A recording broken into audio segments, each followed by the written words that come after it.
नमस्ते दोस्तों, आज हम लोग देखने जा रहे हैं हमारा अध्याय 6 ज्योग्राफी 6वीं की ये पुस्तक है जिसका शीर्षक है हमारा देश भारत। ठीक है, तो उसमें हम शब्दावलियों को देख लेंगे, उसके बाद फिर हम मैप के थ्रू भी चीज़ों को देखेंगे। तो पहला हमारा शब्द है प्रायद्वीप। प्रायद्वीप होता है कि स्थल का वैसा टुकड़ा, वैसा भाग जो 3 तरफ से जल से घिरा हो। ठीक है, अगला है हमारा जलोढ़ निक्षेप। जलोढ़ निक्षेप जो होता है ये नदियों द्वारा लाई गई बहुत अधिक महीन जो मिट्टी होती है और ये नदी बेसिन में जमा कर दी जाती है, निक्षेपित कर दी जाती है। अगला है सहायक नदी। ये एक नदी या सरिता होती है जो मुख्य नदी में आकर किसी भी तरफ से मिल जाती है और अपने जल को मुख्य नदी में विसर्जित कर देती है, यानी डाल देती है। अगला है डेल्टा। डेल्टा जो है स्थल का वह भाग होता है जो नदी के मुहाने पर बनता है। जैसे हम लोग जानते हैं कि गंगा ब्रह्मपुत्र का जो डेल्टा है ये विश्व के सबसे बड़े डेल्टा में से एक है। ठीक है, अगला है हमारा इसी से मुहाना। ठीक है, तो मुहाना जो होता है वो जहाँ पर नदियाँ समुद्र में प्रवेश करती है तो उस स्थान को नदी का मुहाना कहते हैं। प्रवाल के बारे में आजकल बहुत चर्चा में है। ये जो ऑस्ट्रेलिया का है, क्वींसलैंड प्रोविंस का, वो विश्व के सबसे बड़े प्रवाल क्षेत्र में आता है। तो हम देखते हैं प्रवाल क्या होते हैं। तो ये एक तरह से पॉलिप नामक जीव होते हैं कि जो बहुत छोटे छोटे होते हैं और इन जंतुओं के जो अवशेष होते हैं कंकाल के रूप में, उन्हें हम प्रवाल कहते हैं। अब हम कुछ फैक्ट्स पर आ जाते हैं। ये जो हमारा शीर्षक है हमारे देश के बारे में, तो हम लोग पहले देखेंगे कि इसकी उत्तर पूर्व पश्चिम में क्या चीज़ें हैं। तो उत्तर में ये हमारा हिमालय है, दक्षिण में हिंद महासागर आप लोग जानते ही हैं, और पूर्व में जो है ये बंगाल की खाड़ी और अरब सागर जो है इसके पश्चिम में है।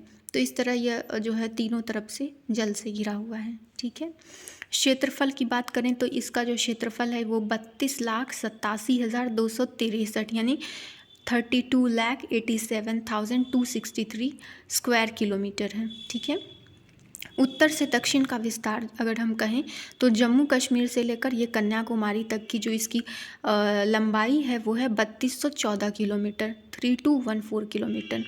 और पूर्व से पश्चिम की बात करें अगर हम, तो पूर्व में आता है हमारा गुजरात, और गुजरात से लेकर अरुणाचल प्रदेश तक जहाँ तक विस्तार है इसका, ये 2933 किलोमीटर है। ठीक है, और अभी वर्तमान का जो यूएन का डेटा आया है उसके अनुसार विश्व की सबसे बड़ी आबादी भारत में रहती है, जिसमें डेटा है 142.86 करोड़। कर्क रेखा जो है ये भारत के मध्य से गुजरती है 23.5 डिग्री उत्तरी अक्षांश से। अभी हम मैप में देखेंगे इसको।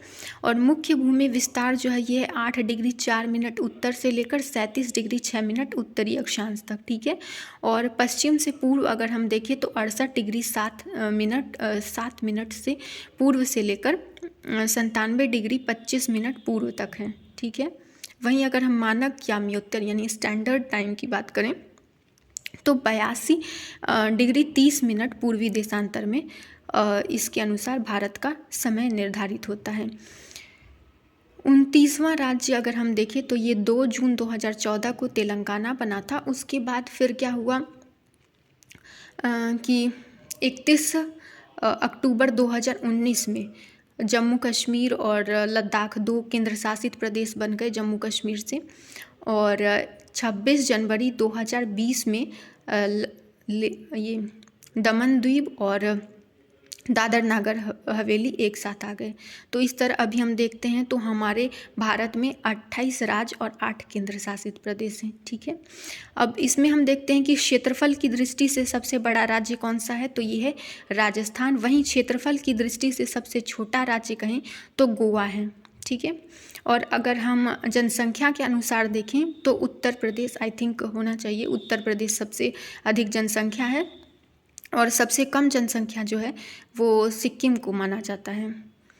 और हिमालय के जो हैं 3 भाग हैं, उसको हम लोग देख लेंगे मैप में। वृहद हिमालय जिसे हिमाद्री कहते हैं, और मध्य हिमालय को हिमाचल भी कहा जाता है, और शिवालिक जो होता है वो दक्षिणी हिमालय का भाग होता है, ये शिवालिक है। ठीक है, इसमें हम लोग अब मैप के थ्रू देख ले रहे हैं।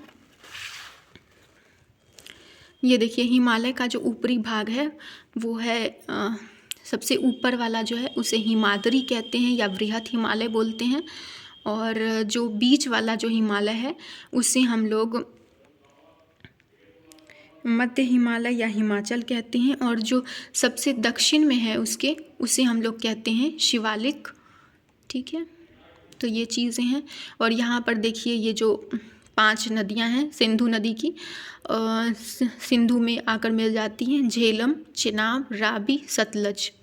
ठीक है, और इधर ये पश्चिम में जो है हमारा भारतीय मरुस्थल है, जो कि भारत और पाकिस्तान दोनों सीमा पर है, और अरावली श्रेणी है जो कि ये दिल्ली में रायसीना हिल, जिस पर राष्ट्रपति भवन है, वहाँ तक इसका फैलाव है। फिर ये चंबल नदी है जो रवाइन्स के लिए बहुत और घड़ियालों के लिए बहुत प्रसिद्ध है।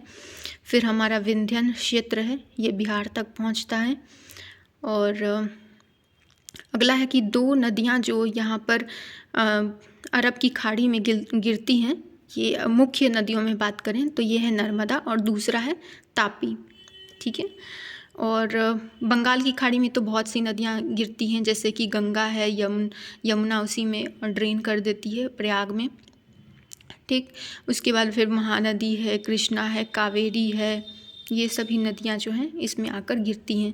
ये पर्वत पठार मैदान का जो भी ये पूरा एरिया है, ऊपर में जो पर्वतीय है वो ऑरेंज कलर से दिखाया गया है, जो मैदान का क्षेत्र है वो ग्रीन कलर से दिखाया गया है, और जो पठारी क्षेत्र है वो येलो कलर से दिखाया गया है। तो ये सब चीज़ें हैं। और 2 हमारे द्वीप हैं। ठीक है, एक तो लक्षद्वीप जो है ये अरब सागर में स्थित है, और अंडमान निकोबार द्वीप समूह जो है ये भारत में बंगाल की खाड़ी में अवस्थित है। ठीक है, तो ये चैप्टर इस तरह से हमारा समाप्त होता है। धन्यवाद।